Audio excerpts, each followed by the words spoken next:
Israel ने जंग का ऐलान कर दिया।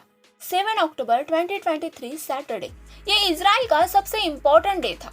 इस दिन तोराह पढ़ा जाता है जो जूडिज्म में सबसे होली टेक्स्ट है, और इसी दिन हमास ने 5000 रॉकेट्स के साथ इजराइल पर हमला किया और इजराइल ने immediately state of war declare कर दिया। सारे सिटीजन्स को बॉम्ब शैटर्स में जाकर छिपने के लिए कहा गया था। कई रॉकेट्स इजराइल के आयरन डोम ने रोक लिए, फिर भी एटलीस्ट 250 लोगों की जान गई और 1500 से ज्यादा लोग इंजर्ड हुए और अनगिनत लोगों को एज अ हॉस्टेज दिया गया था। सोशल मीडिया पर वीडियो बहुत तेजी से वायरल हो रहे थे जहां इजरायली मिलिट्री की महिला को कैप्चर किया गया था, उन्हें मारा गया था और उन्हें बिना कपड़ों के पूरे शहर में परेड किया गया था। इस अटैक का नाम है अल एक्सा स्ट्रॉम। मोहम्मद दीफ आज हमास के मिलिट्री विंग के लीडर है। उन्होंने ऑपरेशन एलेक्सा स्ट्रोम का ऐलान किया है और सारे पैलेस्टीनियंस को इजराइल के अगेंस्ट खड़ा किया है। ये पूरा सिचुएशन बहुत ज्यादा डेंजरस था। भारत के साथ साथ फ्रांस, इटली, जर्मनी जैसे देशों ने इजराइल के राइट टू डिफेंड को सपोर्ट किया है और इस टेरर अटैक को कंडेम भी किया है। इजराइल पैलेस्टीन कॉन्फ्लिक्ट पिछले 75 सालों से चलता आ रहा है और हर कुछ महीनों में वॉयलेंस की खबरें आती रहती है, लेकिन वॉर इस शब्द का इस्तेमाल आज की डेट में हो रहा है। सच क्या है और इस वॉर का रियल रीजन क्या है? इजराइल को एक देश बनने में 2000 साल लगे, लेकिन आज उनके मिलिट्री स्ट्रेंथ दुनिया में 28th रैंक में आती है, लेकिन इतने कम समय में आखिर कैसे? इन सभी सवालों के जवाब जानने के लिए हमें कई साल पीछे जाना होगा और इजराइल के कंप्लीट हिस्ट्री को जानना होगा। आज की वीडियो काफी इंटरेस्टिंग और नॉलेजेबल होने वाली है, तो वीडियो में आगे बढ़ने से पहले प्लीज चैनल को सब्सक्राइब करें और बेल आइकन पर भी क्लिक करें। तो चलो गाइस, बढ़ते हैं हम अपने टॉपिक की ओर।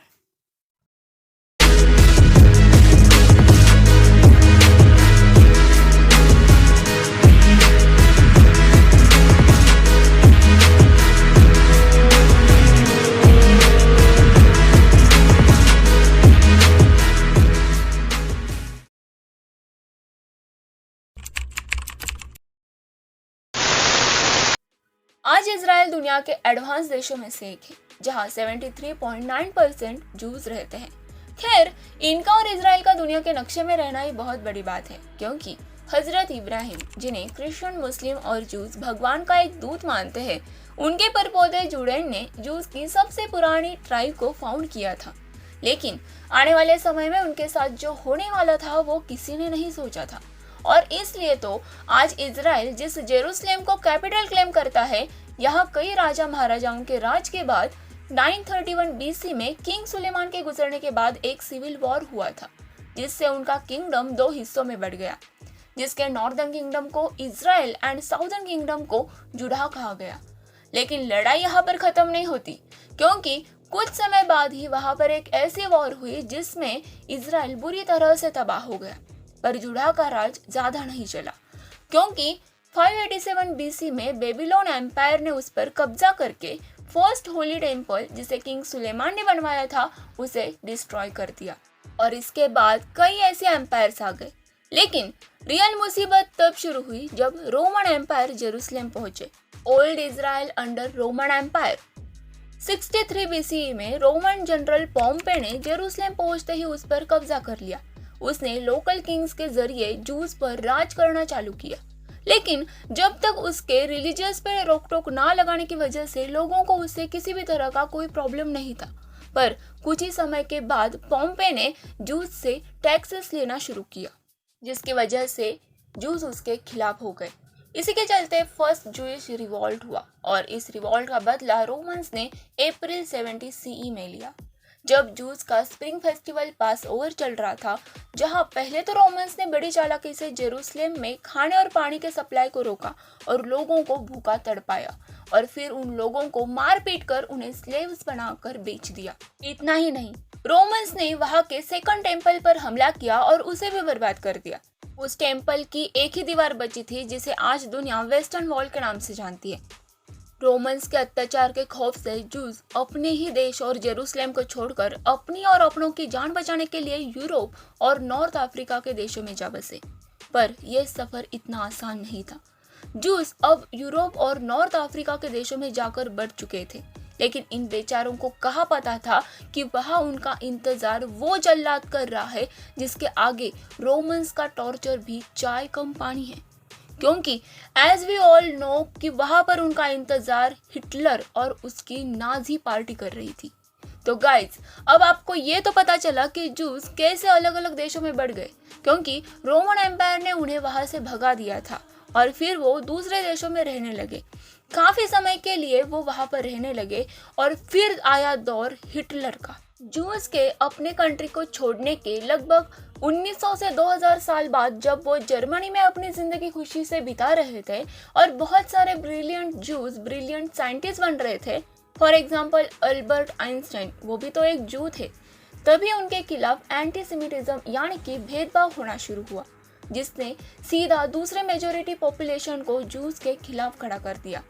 पर इस सब के दौरान वर्ल्ड वॉर 1 हुआ और लोगों ने जूस को सिर्फ इसलिए जिम्मेदार ठहराया क्योंकि वो कैपिटलिज्म में बिलीव करते थे और डिक्टेटरशिप में नहीं। और यही से शुरू हुआ उन पर कभी ना खत्म होने वाला अत्याचार, जिसे 1933 में हिटलर ने 10 गुना बढ़ा दिया। 1946 वर्ल्ड वॉर 2 हारने के बाद हिटलर पर जूस को खत्म कर देने का पागलपन सवार हो गया था। हिटलर ने वर्ल्ड वॉर 1 हारने का जिम्मेदार जूस को ठहराया, ये जता के कि जूस इंफीरियर है यानी कि लो क्लास के हैं। उनके खिलाफ वायलेंस, टॉर्चर्स और मर्डर के केसेस भी आम होने लगे, जिसके शिकार हुए बच्चे, बूढ़े और प्रेग्नेंट औरतें जो खुद को बचाने के भी काबिल नहीं थे। और धीरे धीरे वहां लाशों का ढेर लगना शुरू हुआ। लेकिन वहां के लोगों की दरिंदगी इतने पर खत्म नहीं हुई। उन्होंने मर्दों के साथ औरतों को भी मारा, उनका शारीरिक शोषण किया, जिसके चलते उन्हें प्रेगनेंसी और अबॉर्शन का सामना करना पड़ा। और वो आदमी जो लड़ सकते थे उन्हें हिटलर ने ट्रेन से ले जाकर गैस चेंबर में छोड़ दिया। हिटलर ने जगह जगह पर कंसंट्रेशन कैंप शुरू किए, जहां पर वो जूस पर जानवरों की तरह ह्यूमन लैब एक्सपेरिमेंट करता था। इस दौर के चलते 1000 या 2000 नहीं बल्कि पूरे 60 लाख जूस को तड़पा तड़पा कर मौत के घाट उतार दिया गया। और जहां पर जर्मनी में यह सब हो रहा था, वहीं पर वर्ल्ड वॉर 1 के बाद ब्रिटिशर्स जुड़ा और इजराइल, जिसका नाम अब पैलेस्टीन था, वहां पहुंच चुके थे। वो एक ब्रिटिश कॉलोनी बन गई थी। ब्रिटिशर्स रूल कर रहे थे, पर उनके पहले की हिस्ट्री क्या थी? कौन से एम्पायर ने ब्रिटिशर्स के पहले वहां राज किया था? And answer is Ottoman Empire. Ottoman Empire ने जेरूसलम के साथ साथ मिडल ईस्ट के कई जगह पर 1516 से 1917 तक यानी कि करीबन वर्ल्ड वॉर 1 तक राज किया था। और उस समय जूस जर्मनी के अलावा पोलैंड, रशिया, फ्रांस ऐसे कई देशों में जा बसे थे। लेकिन ऑटोमन एम्पायर अपने पावर को खोना नहीं चाहता था, इसलिए वो दूसरे देशों में बसे जूस को ढूंढ ढूंढ कर मारने लगा, जिसका पता चलने पर जूस को बचाने के लिए 19th सेंचुरी में ब्रिटिश एक आशा की किरण लेकर पैलेस्टाइन आई। उनका कहना था कि वो ऑटोमन एम्पायर से जीत गए तो पैलेस्टाइन में जूस को उनका एक स्वतंत्र देश दिलवाएंगे। और इस बात से जूस के दिलों में अपना स्वतंत्र देश पाने की उम्मीद जग गई। लेकिन ब्रिटिशर्स ने ये वादा पूरा नहीं किया। ऐसे में जूस की टूटती उम्मीद और हिटलर के अत्याचारों को देखते हुए वर्ल्ड वॉर 2 के खत्म होने के बाद यूएन और दूसरे देशों की सहानुभूति जूस के लिए बढ़ने लगी, इतनी कि वर्ल्ड वॉर 2 के बाद उनको आज़ादी मिली। यूनाइटेड नेशन ने पैलेस्टाइन के 2 हिस्से कर दिए, पहला हिस्सा जूस को दिया और दूसरा हिस्सा अरब्स को, लेकिन जेरूसलम को एक अंतरराष्ट्रीय शहर घोषित किया। बट गाइस, इनकी हिस्ट्री यहाँ पे खत्म नहीं होती। जूस का एक और डार्क और खौफनाक इतिहास रहा है। सन 1066 में ग्रेनाडा मैसेकर हुआ था, जिसमें ग्रेनाडा के रॉयल पैलेस में मुस्लिमों की भीड़ घुसकर 1000 से ज्यादा जूस को खौफनाक मौत देती है। फर्स्ट क्रूसेड पीरियड के दौरान भी बड़ी संख्या में जूस को मारा गया था और हजारों की संख्या में जूस ने अपना धर्म छोड़कर क्रिश्चियन धर्म अपनाया था। सॉरी, अपनाया नहीं बल्कि उन्हें अपनाने के लिए फोर्स किया गया था। सन 1942 में स्पेनिश एक्सपल्शन हुआ। इस दौरान स्पेन रूलर्स ने आदेश जारी किया कि सभी जूस को क्रिश्चियनिटी को अपनाना पड़ेगा और जो ऐसा करने से इनकार करे उसे देश से बाहर निकाला जाए या फिर बड़ी दर्दनाक मौत दी जाए। लगभग 2 लाख से ज्यादा जूस को स्पेन छोड़कर जाना पड़ा था और 10,000 से ज्यादा जूस को मौत के घाट उतार दिया गया था। इसके बाद भी समय समय पर जूस के साथ अत्याचार होते रहे। सो गाइज, अब आपको ये लग रहा है कि उन्हें खुद का एक देश मिल गया है और सब ठीक हो गया, तो आपका ये मानना गलत है। बिकॉज पिक्चर तो अभी बाकी है, क्योंकि 1947 में यूएन की हेल्प से इजराइल एक देश तो बन गया था, लेकिन उसे पैलेस्टीन के अरब जो जूस की तरह अपनी जान बचाकर भागने की बजाय वहीं पर रह रहे थे, वो वहां पर काफी नाराज थे। उनका कहना था कि जूस को अगर एक स्वतंत्र देश चाहिए तो यूरोप के देशों में जाओ ना, क्योंकि हमने तो कभी उन पे कोई जुल्म नहीं किया है, तो हम अपनी जमीन उन्हें क्यों दे। अगर आप मैप देखो तो इजराइल अरब देशों से घिरा हुआ है, यानी कि इजिप्ट, सीरिया, जॉर्डन, इराक, ये सारे मुस्लिम देश है और इजराइल अकेला ही बीच में जूइश कंट्री है, और इसलिए वो नहीं चाहते थे कि उनके बीचों बीच जूइश कम्युनिटी बने, जिसके चलते पैलेस्टीन और दूसरे अरब देशों ने इजराइल से अरब इजराइल वॉर ऑफ एट्रिशन जैसी कई लड़ाइयाँ लड़ी, पर इजराइल ने उन सब का डटकर मुकाबला किया। उनके बीच एक और बहुत इंटरेस्टिंग वॉर हुआ था, वो था 6 डे वॉर। इस वॉर के बारे में हम अलग से फुल डिटेल्स में वीडियो बनाएंगे। फिलहाल इजराइल की भी यही जिद थी कि हम अरब देशों के बीचों बीच अपनी जमीन लेकर खड़े रहेंगे, जो उखाड़ना है उखाड़ लो। हम वापस आते हैं प्रेजेंट सिचुएशन पर। इजराइल एक ऐसा देश है जो कभी भी किसी भी तरह का इंस्टिगेशन बिल्कुल सहन नहीं करता, एक्शन लेने से नहीं कतराता, और इसमें कोई लीडर कभी भी पॉलिटिक्स बीच में नहीं लाता है। इजराइल के अपोजिशन लीडर ने पूरी तरह से सरकार को अपना सपोर्ट दिया है। जब नेशनल सिक्योरिटी की बात आती है तो पॉलिटिक्स को बीच में लाना भी नहीं चाहिए, और ये बात भारत के लीडर्स को सीखनी चाहिए। एज ए इंडियन हमें यह समझना चाहिए कि वॉर एक काफी डेंजरस सिचुएशन होती है। इजराइल के लिए मिसाइल अटैक्स कॉमन हो चुके हैं। जब भी मिसाइल अटैक्स होते हैं तो सायरन्स बजते हैं और फिर उन्हें सब काम छोड़कर बंकर्स में जाना पड़ता है। इजराइल के लोगों के लिए वॉर लाइक सिचुएशन काफी कॉमन हो चुकी है, और ये काफी सैड बात है। ऐसी बातें सुनने पर हमें ये समझता है कि हम कितने लकी है कि हम वॉर से दूर है। इस पूरी सिचुएशन में कोई भी दो साइड्स नहीं है। Nothing can justify 5000 rockets being fired.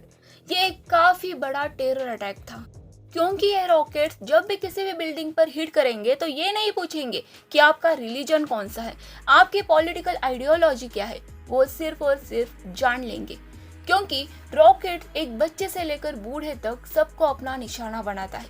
Terror can not be justified, not in Israel, not in India, nowhere in the world. और इसलिए चाहे कुछ भी हो जाए, इस चैनल पर हम किसी भी टेरर आउटफिट को इतना सा भी सपोर्ट नहीं करेंगे। वायलेंस के हमेशा खिलाफ रहेंगे और वॉर को बढ़ावा नहीं देंगे। War is dangerous for all, क्योंकि एक वॉर इकोनॉमी पर भी इम्पैक्ट करता है और आपके और हमारे डेली लाइफ पर भी इम्पैक्ट करता है।